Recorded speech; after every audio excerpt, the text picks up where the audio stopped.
कि सुभाष चंद्र बोस ने 19 अगस्त 1942 को बर्लिन रेडियो से जो भाषण दिया, उस भाषण को सुन लें। उस भाषण से पता चलता है कि आजादी से पहले भी कांग्रेस ने फ्रॉड किया था। ये जो 1942 का भारत छोड़ो आंदोलन था, इस पूरे भारत छोड़ो आंदोलन को 19 पॉइंट में सुभाष चंद्र बोस ने तैयार किया था और पूरी स्पीच बर्लिन रेडियो से उनकी ओरिजिनल रेडियो बर्लिन ने इस म्यूजियम में प्रेजेंट कर दी है, वहां रखी हुई है।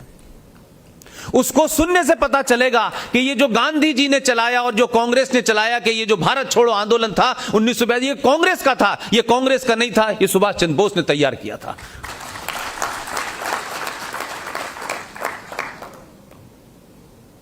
लिहाजा सुभाष चंद्र बोस हो, वीर सावरकर हो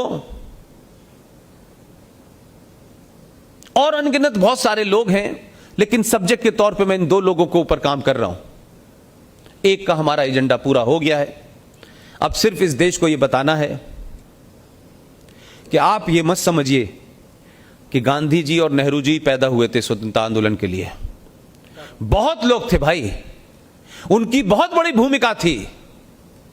उसको कैसे छुपा दिया गया, यह दुख की बात है, लेकिन अब सब कुछ बाहर आ गया है। लिहाजा सच्चाई को जानिए। और मुझे ऐसा लगता है कि जब आपका आइकॉन, आप जिस बहादुर आदमी की तारीफ करते हैं, जब उसको विजुलाइज करते हैं, तो आपके अंदर उस जैसी शक्ति आने लगती है। बार बार इस देश में कोई यह नहीं पूछता कि किसने तय किया कि भारत का विभाजन होगा।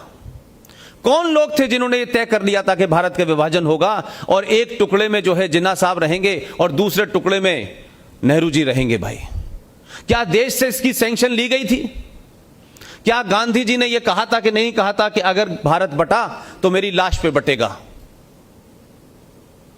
तो अब जब एक सर्वमान्य नेता, एक ऐसा नेता जिस पे पूरा देश यकीन रखता हो, उस पे भरोसा करता हो, उसके कहने से दंगों में जो दंगाई थे अपने हाथ से हथियारों को छोड़ देते हो और गांधी जी की अपील के बाद दंगा रुक जाता हो, जिसका इतना करिश्मा हो, क्या वजह हुई कि जब गांधी जी ने कहा कि देश बटेगा तो मेरी लाश पे बटेगा, लेकिन देश बट गया। न गांधी जी कहीं नजर आए, न गांधी जी ने धरना दिया, न प्रदर्शन किया। जब प्रधानमंत्री का चुनाव हो रहा था, जो पूरे देश से जितनी सभाएं थीं, जब उनका वोट मांगा गया तो जवाहरलाल नेहरू साहब को एक भी मत नहीं मिला और पटेल जी को 14 मत मिले। लेकिन दुर्भाग्य देखिए कि उसी दौर में इतने बड़े लोग थे जो सिर्फ आपकी बात को, सिर्फ क्योंकि आपने कहा है आप महान हैं, उन्होंने पीछे नहीं हटे। और जब यह कहा गया कि नेहरू की हार मेरी हार है, सिर्फ इतना कहने पे उन्होंने अपनी प्रधानमंत्रीशिप छोड़ दी। 14 जो वोट मिले थे उसका महत्व छोड़ दिया और आपने नेहरू जी को सेलेक्ट कर लिया।